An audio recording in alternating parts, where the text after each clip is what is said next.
An advanced healthcare directive is a document that says, anytime the medical provider sitting across from me thinks I'm unable to give informed medical consent, this is the person who can consent to medical care. It's extremely important. That's what Terry Schiavo did not have. She did not have that, and she did not have a living will.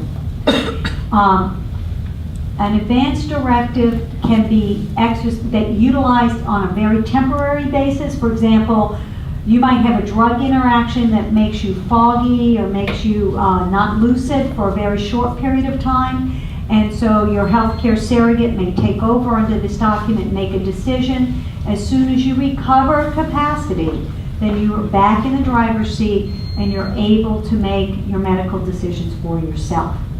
A living will, I incorporate them with my advanced directives, but that's the document, most of you probably have it, that says I'm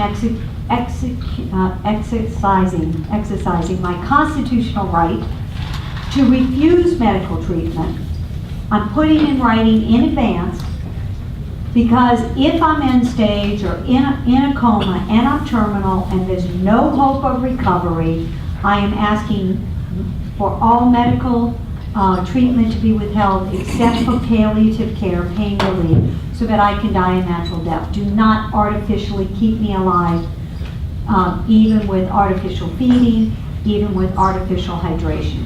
It's a discussion every single person and all of your children should have once they're over 18.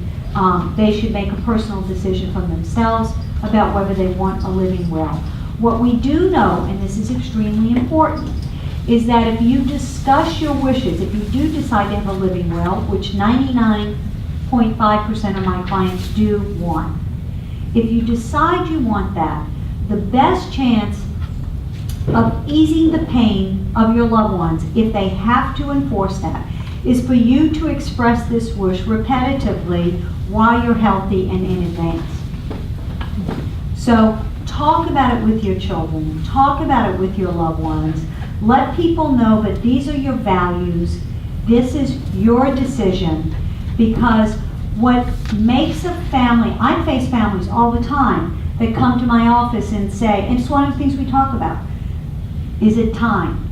You know, do I need to do a living will? You would think you would just have that discussion with your physician, but often I have that discussion with family members. And what eases their conscience and eases their pain is when I explain to them, this is not your decision. You promised as the healthcare surrogate that you would enforce this decision.